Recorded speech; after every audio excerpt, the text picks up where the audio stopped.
यूहन्ना का सुसमाचार अध्याय 4 वचन 24 मैं पढ़ रही हूँ, ध्यान देकर सुनो। परमेश्वर आत्मा है और अवश्य है कि उसकी आराधना करने वाले आत्मा और सच्चाई से आराधना करे। हालेलुया, हालेलुया, हालेलुया, हालेलुया, हालेलुया, हालेलुया। प्रभु यीशु बता रहा है परमेश्वर आत्मा है और अवश्य है कि उसकी आराधना करने वाले आत्मा और सच्चाई से आराधना करे। हालेलुया, हालेलुया, हालेलुया, हालेलुया, हालेलुया। मेरे प्यारे भाई और बहनों, दुनिया के बहुत सारे लोग परमेश्वर को जानना चाहते हैं, पहचानना चाहते हैं कि वो कौन है, कैसा है, रहता कहाँ पर है, करता क्या है। परमेश्वर को जानने की इच्छा बहुत सारे लोगों के मन में रहती है। मैं ये नहीं कहूँगी कि सब लोगों के मन में रहती है, पर बहुत सारे लोगों के मन में ये इच्छा रहती है कि परमेश्वर कैसा है, वो कैसा दिखता है, कैसा बोलता है, कैसा चलता है, वो कैसा है, वो रहता कहाँ पर है, वो काम क्या करता है। मनुष्य देहधारी है, वैसे तो हम भी आत्मा है, पर हमारे पास देह है, शरीर है, और हम देहधारी होने की वजह से हम उसी नज़र से परमेश्वर को भी ढूंढने की कोशिश करते हैं और उसी नज़र से उसे भी पहचानने की कोशिश करते हैं। और इसीलिए तो यीशु मसीह जब धरती पर आया, लोगों ने उसको ज़्यादातर शारीरिक रूप से पहचानने की कोशिश की। यीशु मसीह यानी देहधारी परमेश्वर जो देह रूप लेकर धरती पर आया था, पर वास्तविकता में परमेश्वर देह नहीं है। बाइबल कहती है और यीशु ने खुद कहा है परमेश्वर आत्मा है। लेकिन यही आत्मा देहधारी बनकर धरती पर आया था और इसीलिए लोगों ने उसको शारीरिक रूप में पहचानने की कोशिश की। और आज के दिन तक भी बहुत सारे लोग यीशु को शारीरिक रूप में ही पहचानने की कोशिश करते हैं और शारीरिक रूप में पहचानने की कोशिश करने के कारण वे ठोकर खाते हैं। कई लोग उस पर विश्वास ही नहीं कर पाते और कई लोग पल भर के लिए विश्वास करते हैं पर विश्वास में बने नहीं रहते, क्योंकि वो यीशु को आत्मिक रूप से नहीं जानते परंतु शारीरिक रूप से पहचानते हैं। आप यहाँ मंच पर यीशु की तस्वीर देख रहे हैं और आप दुनिया भर में अलग अलग प्रकार की यीशु की तस्वीर देखेंगे। हर एक में आपको चेहरा अलग अलग नज़र आएगा। तो आप कहो यीशु कैसा दिखता है, परमेश्वर दिखता कैसा है?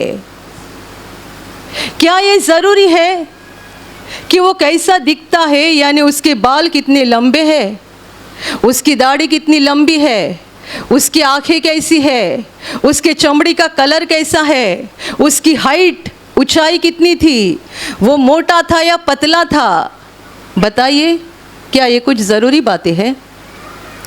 लोग इसी बातों के द्वारा उसे पहचानने की कोशिश करते हैं।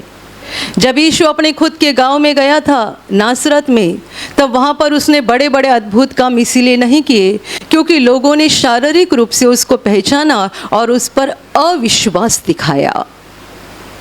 ये बढ़ई का बेटा, इसकी माता एक साधारण सामान्य औरत है, इसके भाई बहन हमारे ही बीच में रहते हैं, ये क्या कर सकता है? इसके पास परमेश्वर का ज्ञान कहाँ से, परमेश्वर की ताकत कहाँ से? यीशु के गांव के लोगों ने यानी नासरत के लोगों ने यीशु को शारीरिक रूप से पहचाना, जिसके कारण वे उस पहचान तक नहीं पहुंच पाए जहां उनको पहचानना जरूरी था और इसी कारण वे परमेश्वर के प्रेम और सामर्थ्य से वंचित रहे और जो सामर्थ के काम यीशु ने दूसरे गांव में किए वो अपने खुद के गांव में नहीं किए। मेरे प्यारे भाई और बहनों, यदि आप आपके जीवन में परमेश्वर के प्रेम और सामर्थ का बड़ा अनुभव करना चाहते हैं और इस अनुभव में बढ़ना चाहते हैं, तो ध्यान में रखना, हमें परमेश्वर को आत्मिक रूप से पहचानना ज़रूरी है, शारीरिक रूप से नहीं। Hallelujah, hallelujah. यीशु का जन्म जिस इस्राएल देश में हुआ था और जिस यरूशलेम में यीशु बचपन में रहा करता था, वहाँ पर कितने सारे लोग हर साल जाते हैं, भेंट करते हैं। इसमें कुछ गलत है, ऐसा नहीं। लोग ये देखने के लिए जाते हैं कि हमारा प्रभु का जन्म कहाँ पर हुआ था, हमारा प्रभु कहाँ चला, कहाँ घूमा, कौन से पहाड़ पर बैठा, कौन से समुंदर के किनारे बैठा, कहाँ पर से उसने उपदेश किया, कौन सी आराधनालय में जाकर लोगों को सिखाया, कहाँ पर उसने लोगों को चंगा किया। जिन्होंने यीशु को ग्रहण किया है उनके हृदय में एक इच्छा रहती है और इसीलिए वो आज भी इज़राइल में जाते हैं। हर साल दुनिया भर से लाखों लोग इज़राइल में जाते हैं और देखते हैं नासरत में यीशु का घर कैसा था। ये सारी बातें आज भी वहाँ पर वैसी है, रखी गई है याद के लिए। यीशु का घर, यीशु कौन से समुंदर के किनारे बैठा, कौन से पहाड़ पर बैठा, कौन से रास्ते से चला। वो काना गांव भी मौजूद है जहाँ पर यीशु ने पानी का दाखरस बनाया था। हालेलुया, हालेलुया, हालेलुया। पर ये सारी बहुत छोटी सी बात हो गई, बहुत छोटी सी बात। दुनिया में ऐसे बहुत लोग हैं जिन्होंने यीशु को ग्रहण किया, लेकिन मरते दम तक यीशु के जन्मभूमि में यानी इज़राइल में कभी नहीं पहुंच सके। लेकिन ये लोग यीशु के सच्चे घर में यानी स्वर्ग में पहुंच जाएंगे। जिन्होंने यीशु को आत्मिक रूप से पहचाना, उसे ग्रहण किया, उसको पकड़े रहे, वे लोग मरते दम तक इज़राइल देश में नहीं जा पाए, यीशु की जन्मभूमि को नहीं देख पाए, अपने प्रभु के स्थान को नहीं देख पाए। लेकिन ये सारा शारीरिक स्थान था। लेकिन ऐसे लोग स्वर्ग में ज़रूर जाएंगे क्योंकि उन्होंने यीशु को आत्मिक रूप से पहचाना। इसलिए मैंने कहा कि इज़राइल देश में जाना, वहाँ की भूमि को देखना, प्रभु के घर को देखना और प्रभु के घूमने की जगह को देखना और ये सारी बातें देखना छोटी सी बात है क्योंकि ये शारीरिक बात है। वास्तविकता में वो आत्मा है। यीशु कहता है कि परमेश्वर आत्मा है और उसकी आराधना करने वालों को ज़रूरी है कि हम आत्मा से और सच्चाई से उसकी आराधना करें। हालेलुया, हालेलुया, हालेलुया, हालेलुया। अभी जब आप यहाँ प्रार्थना में आते हैं, आपको 2-3 बातें बार बार बताई जाती है। प्रार्थना के समय या हालेलुया बोलते समय अपने हाथों को उठाना, गाना गाते समय तालियां बजाना, प्रभु का धन्यवाद करते समय ऊंचे आवाज़ में बोलना, ये बातें आपको बार बार बताई जाती है। ये भी शारीरिक बातें हैं। ये थोड़ी महत्वपूर्ण है। ज़्यादा महत्वपूर्ण जब आप तालियां बजाते हैं, जब आप प्रभु की स्तुति करते हैं, जब आप गाना गाते हैं, जब आप अपने हाथों को उठाते हैं, आपकी आत्मा प्रभु की आत्मा के साथ एक होनी ज़रूरी है। परमेश्वर आत्मा है और अवश्य है कि उसकी आराधना करने वाले आत्मा और सच्चाई से उसकी आराधना करें। हालेलुया, हालेलुया, हालेलुया, हालेलुया। लोग शारीरिक रूप से परमेश्वर को पहचानते हैं और शारीरिक रूप से परमेश्वर की आराधना और उपासना करते हैं, जिसके कारण परमेश्वर का पूरा सामर्थ्य या पूरा प्रेम वे अपने जीवन में अनुभव नहीं कर सकते हैं। आपने हाथ को उठाया, तालियां बजाई, गाना गाया, लेकिन आपका दिल प्रभु की नज़र में सही नहीं है, तो बताइए क्या फ़ायदा है। जैसे कि हम बाइबल में पढ़ते हैं, किसी फरीसी के घर में यीशु खाना खाने के लिए बैठा तो प्रभु ने अपने हाथ को नहीं धोया। तो वे मन में कुड़कुड़ाने लगे, ये कैसा मनुष्य है, अपने आप को परमेश्वर का पुत्र कहता है और अपने हाथों को पैरों को धोए बिना भोजन लेने के लिए बैठा है। यानी ये लोग यीशु को शारीरिक रूप में ही देखते थे, इनका पूरा ध्यान शारीरिक बातों पर था। पर परमेश्वर को पहचानने के लिए और परमेश्वर के आशीषों को पाने के लिए और परमेश्वर के नज़दीक जाने के लिए हमें आत्मिक बनना ज़रूरी है, शारीरिक नहीं। आज आप कहोगे मैं अच्छे से नहाकर यहाँ प्रार्थना में आया हूँ, अच्छा साफ सुथरा कपड़ा पहनकर और अच्छे से नहाकर प्रार्थना में आया हूँ, तो प्रभु मुझ पे प्रसन्न हो जाएगा। क्या ऐसा है? परमेश्वर आत्मा है, तो अभी परमेश्वर कहाँ देख रहा है? क्या आपके कपड़े के ऊपर? क्या आपकी सुंदरता के ऊपर? नहीं, ना आपका कपड़ा महत्वपूर्ण है, ना आपकी सुंदरता महत्वपूर्ण है। उसके लिए आपका हृदय महत्वपूर्ण है, आपकी आत्मा महत्वपूर्ण है। यदि आपकी आत्मा बहुत गंदगी से भरी हुई है और आप अच्छे से नहाकर अच्छा कपड़ा पहनकर आए हो और मन में ये समझ रहे हो कि परमेश्वर मुझ पे प्रसन्न है क्योंकि मैं अपने आप को साफ करके यहाँ गया हूँ, यानी आप परमेश्वर को नहीं अपने आप को फंसा रहे हैं। Hallelujah, hallelujah. लोग बाहरी बातों के द्वारा परमेश्वर की आराधना, परमेश्वर की उपासना करने की कोशिश करते हैं। इसलिए मैं हमेशा कहती हूँ, जब प्रार्थना केंद्र शुरू हो गया था तब शुरू के समय में लोग प्रार्थना में आते समय फूल लाया करते थे। उस ज़माने में आप में से कोई होगे तो आप अकेले ही गवाही हो सकते हैं, क्योंकि उस समय इतना फूल लाया जाता था कि पूरा स्टेज फूल से भर जाता था। हर किसी को लगता था हमारे फूल के द्वारा परमेश्वर प्रसन्न होता है। और जितने लोग आते थे फूल लेकर आते थे, पूरा मंच फूल से भर जाता था। आखिर ब्रदर तंग हो गए और ब्रदर ने लोगों से कहा, अगले बार से ये फूल लाना बंद करो। परमेश्वर हमसे फूल नहीं चाहता है, दिल चाहता है।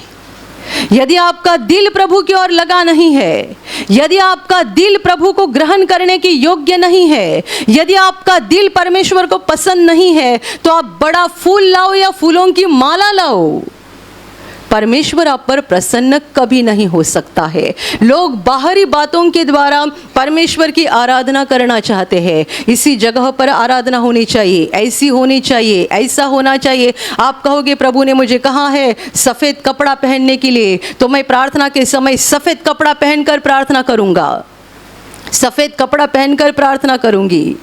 अच्छी बात है, लेकिन आपका कपड़ा सफ़ेद है, दिल काला है तो बताइएगा।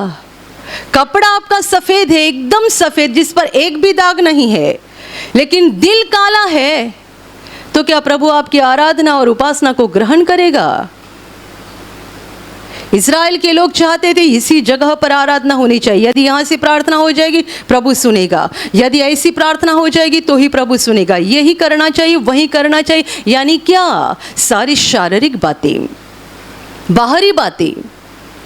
आपने कपड़ा क्या पहना है, आप नहा कर आए हो या नहीं, आपने फूल लाए हो या नहीं, और भी बहुत सारी बाहरी बातें होती है। लोग इन बाहरी बातों के ऊपर ज़्यादा ध्यान देते हैं, इनमें ज़्यादा दिलचस्पी लेते हैं, लेकिन आत्मा के ऊपर नज़रअंदाज करते हैं। इसलिए यीशु ने कहा है परमेश्वर आत्मा है।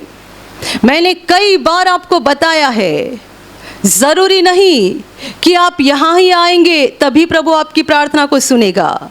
आप घर पे रहेंगे वहाँ भी प्रभु को पुकारो, आप ऑफिस में रहेंगे वहाँ भी प्रभु को पुकारो, आप आपकी फैक्ट्री में होगे वहाँ भी प्रभु को पुकारो, आप रास्ते में होगे वहाँ भी प्रभु को पुकारो, आप बस में हो, ट्रेन में हो, वहाँ भी प्रभु को पुकारो। जहाँ से आप दिल से उसको पुकारोगे वहाँ से प्रभु आपकी पुकार को सुनेगा और आपको जवाब देगा।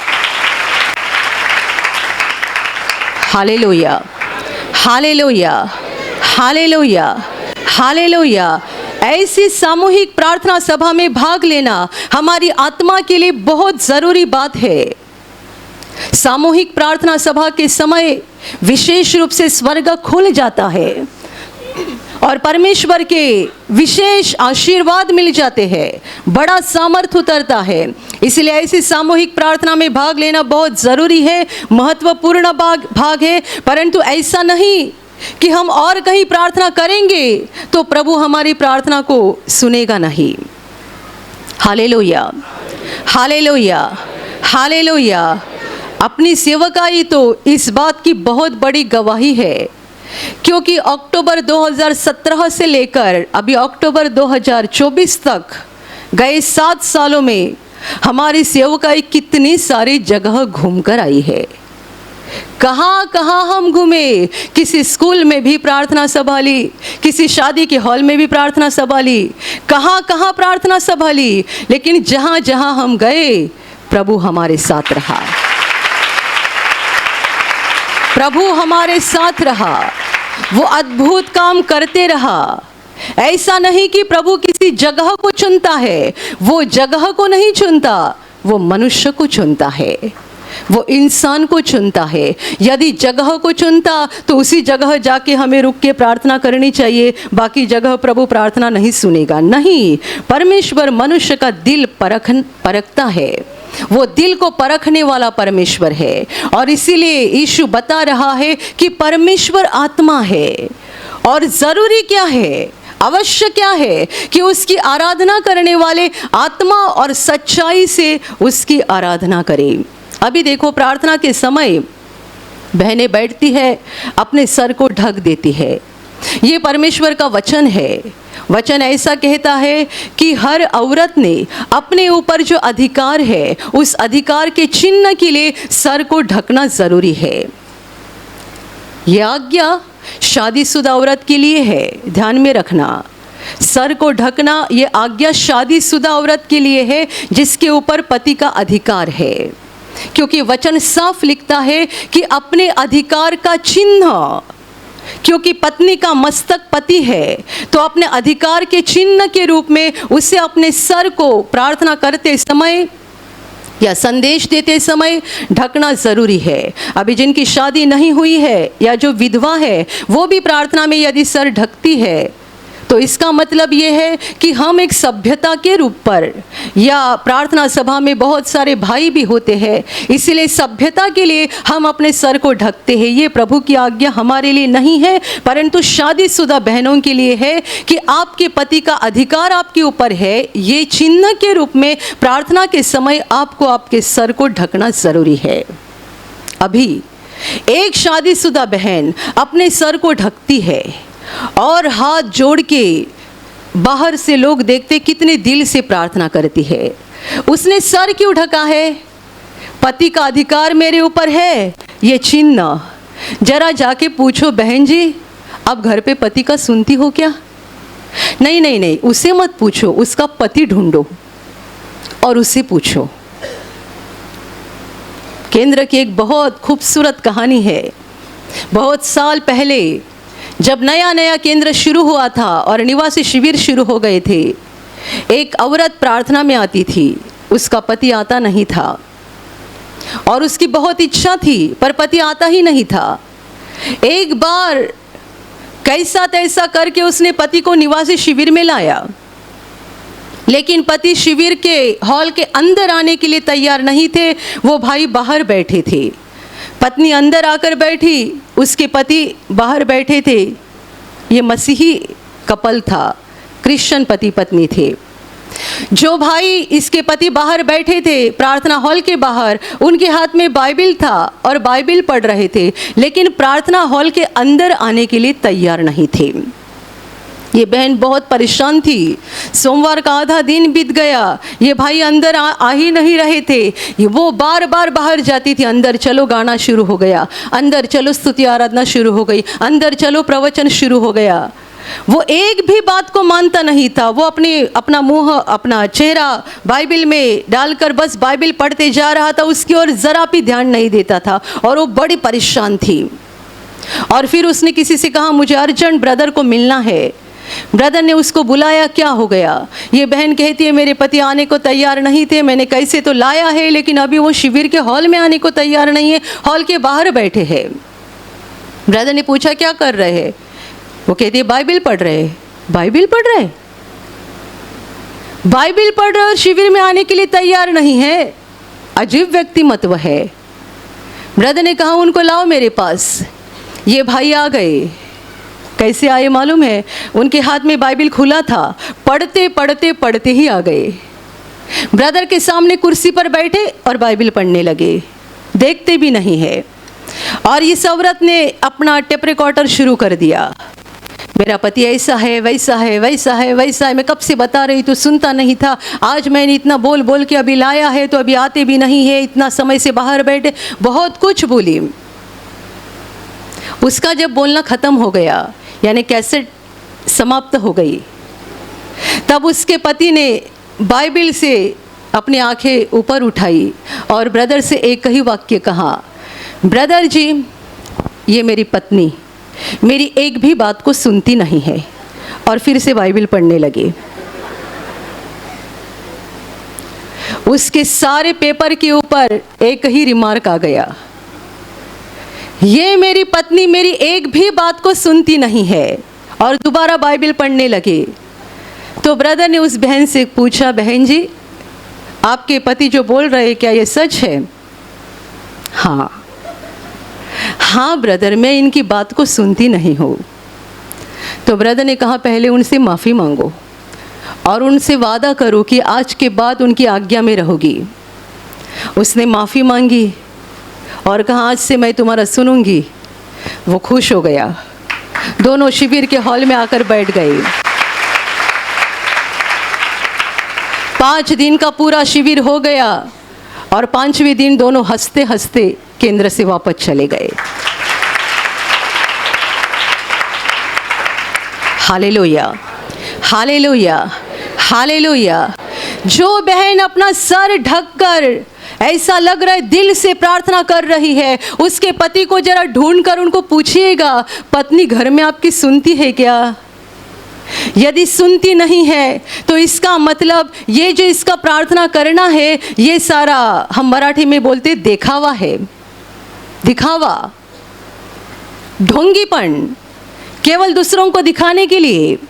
परमेश्वर आत्मा है और अवश्य है कि उसकी आराधना करने वालों ने आत्मा और सच्चाई से उसकी आराधना करे। हम बाहरी बातों के ऊपर ज़्यादा ध्यान देते हैं, ये भी ज़रूरी है ध्यान में रखना, लेकिन बाहरी बातें कम महत्वपूर्ण है, आत्मिक बातें ज़्यादा महत्वपूर्ण है। कोई भाई यहाँ जोर जोर से चिल्लाकर गाना गा रहा है, चिल्लाकर हालेलुया बोल रहा है और बाहर जाने के बाद मुंह में तंबाकू डाल रहा है। यहाँ जोर जोर से हालेलुया बोलता है, तालियां बजाता है। मैंने ऐसे भी लोगों को देखा है, प्रार्थना सभा में आते हैं, जोर जोर से हालेलुया बोलते, बाहर जाते सिगारेट फूंकते हैं। परमेश्वर आत्मा है। बोलो परमेश्वर आत्मा है, परमेश्वर आत्मा है, परमेश्वर आत्मा है। और इसीलिए बाहरी बातों के द्वारा उसको खुश करने की कोशिश मत करो, आप परमेश्वर को कभी भी फंसा नहीं सकते हैं। Hallelujah, hallelujah. बाहरी बातों में हमारा कुछ बदलाव होना ज़रूरी है, ज़रूरी है। वो बदलाव जो हमारी आत्मा के साथ जुड़ा हुआ रहता है, कनेक्टेड। जैसे कि कोई एक आध बहन होगी जिसका कपड़ा असभ्य रहता है, असभ्य यानी उसकी ओर देखकर मर्दों के नज़र में उनके मन में बुरे विचार आते हैं, उसका कपड़ा असभ्य है। जब वो प्रार्थना में आएगी, पवित्र आत्मा उसे पहले कहेगा अपने कपड़े को बदल और सभ्यता का कपड़ा पहन। तो उसे ये बदलाव करना ज़रूरी है। कोई भाई आएगा प्रार्थना में, इतने बड़े बाल बढ़ाए हैं लड़की की तरह। परमेश्वर का वचन कहता है मर्दों के लिए लंबे बाल रखना बुरी बात है, अच्छा नहीं है, ऐसा परमेश्वर का वचन कहता है। और मैंने ऐसे कई भाइयों को देखा है, जब वो प्रार्थना में पहली बार आए लड़कियों की तरह लंबे बाल थे, 2-3 बार प्रार्थना में आ गए और उसके बाद बाल अच्छे बन गए, तब समझते हैं ये सुधर गया, इसकी आत्मा में बदलाव हो गया। शुरू में आया तब लंबे बाल बढ़ा कर आया था और एकदम देखते ही समझ में आता था कि ये दुनिया का ऐसा मनुष्य है जो पूरी तरह से पाप में डूबा हुआ है। लेकिन 2-3 बार प्रार्थना में आने के बाद जब उसके बाल छोटे हो जाते हैं और नॉर्मल एक मर्द के बाल जैसे होने चाहिए वैसे बन जाते, तब समझ में आता है कि इसके अंदर बदलाव हुआ है। क्योंकि बाल बढ़ाना ये केवल बाहरी बात नहीं है, ये उसके आत्मा के साथ जुड़ी हुई बात है। इसकी आत्मा पाप के बंधन में है और इसका ये बाहरी नतीजा है। यदि ये बाल को काट कर एक सभ्य व्यक्ति बन गया, इसका मतलब इसकी आत्मा में बदलाव हो गया है। हालेलुया, हालेलुया। ऐसे कई बाहरी बातें होती है जो हमारे अंदर बदलाव होने के बाद बाहर से भी बदल जाती है, और ये बदलाव ज़रूरी है। पर हमें ढोंगीपना नहीं करना है, केवल दूसरों को दिखाने के लिए कोई बातें नहीं करनी है, क्योंकि परमेश्वर आत्मा है। यीशु कहता है परमेश्वर आत्मा है, तो उसकी आराधना आत्मा से करो, सच्चाई से करो। दूसरों को दिखाने के लिए मत किया करो। दूसरे देखेंगे हमको भला कहेंगे, परमेश्वर देखेगा हमें बुरा कहेगा।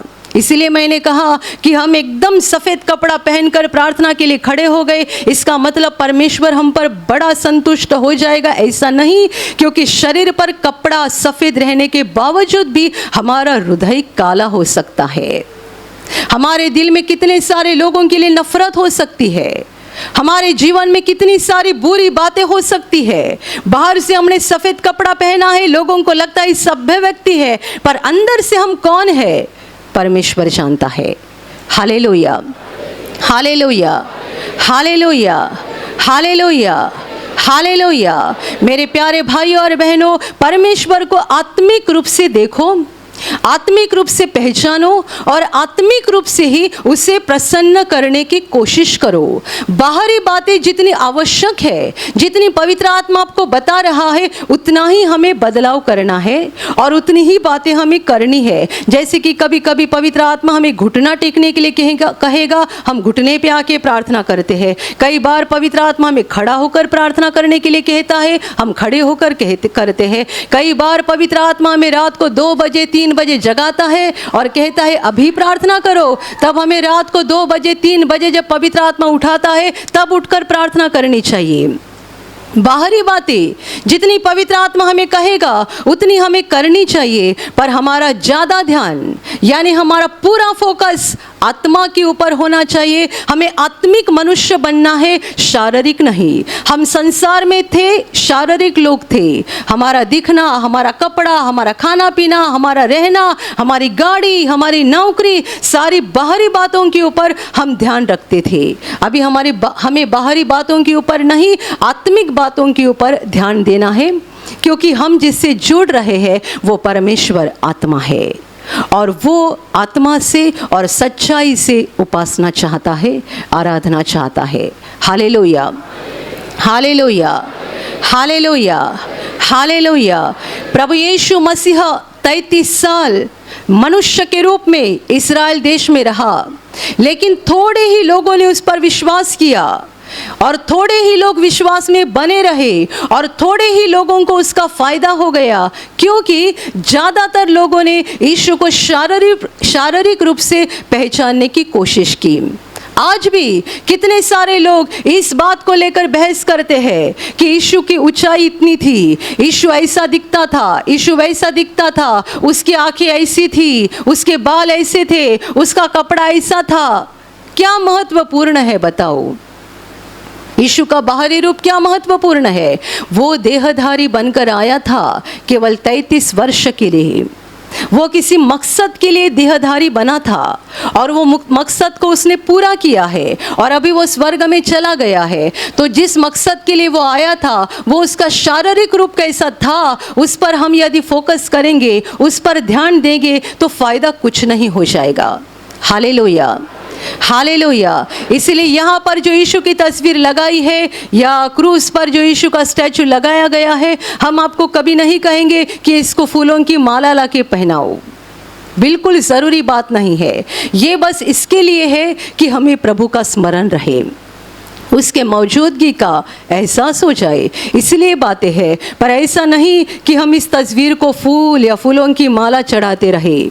परमेश्वर आत्मा है और अवश्य है कि उसकी आराधना करने वाले आत्मा और सच्चाई से उसकी आराधना करें। मेरे प्यारे भाई और बहनों, शारीरिक मत बनो, शारीरिक बातों के ऊपर ज़्यादा फोकस मत देना, ज़्यादा ध्यान मत देना, आत्मिक बातों के ऊपर देखो, क्योंकि परमेश्वर आत्मा है। हालेलुया, हालेलुया, हालेलुया। और अभी प्रार्थना करने का समय है। आप विश्वास करो कि एक पल में प्रभु यीशु आपको छूकर चंगाई देगा।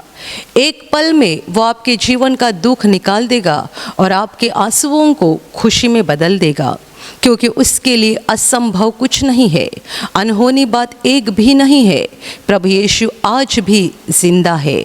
2000 वर्ष पहले वो शरीर रूप में धरती पर था, आज शरीर रूप में नहीं बल्कि आत्मा के रूप में है। और दुनिया के कोने कोने में जहाँ जहाँ लोग विश्वास के साथ उसको पुकारते हैं, उसके पास प्रार्थना करते हैं, उन सबों की पुकार को प्रभु सुनता है, उन्हें चंगा करता है, उनके आंसुओं को पोंछ देता है और उनके जीवन को खुशी से भर देता है। आप भी इसी विश्वास के साथ आपके बीमार भाग पर हाथ रखो, और यदि वहाँ हाथ नहीं रख सकते हैं तो अपने सीने पर हाथ रखो। प्रभु यीशु के नाम से इसी क्षण आपके शरीर की सारी बीमारियां निकल जाए। यीशु के नाम से आपके जीवन का सारा दुख निकल जाए। शैतान का हर एक काम आपके जीवन से और आपके परिवार से पूरी तरह से नष्ट हो जाए। यीशु के नाम से, प्रभु यीशु के नाम से शैतान का सारा काम आपके जीवन से नष्ट हो जाए। सारी दुष्ट आत्माओं को प्रभु यीशु के नाम से मैं आज्ञा दे रही हूँ, इसी क्षण इन्हें छोड़कर निकल जाओ और वापस उनमें नहीं आना। इसी क्षण प्रभु का महान सामर्थ आपके ऊपर आ जाए, प्रभु का महान सामर्थ आपके ऊपर आ जाए, प्रभु का महान सामर्थ आपके ऊपर आ जाए। इसी घड़ी पवित्र आत्मा की खुशी आपके दिल में आ जाए, पवित्र आत्मा की शांति आपके दिल में आ जाए और आपका जीवन स्वर्ग की रोशनी से भर जाए। आमीन।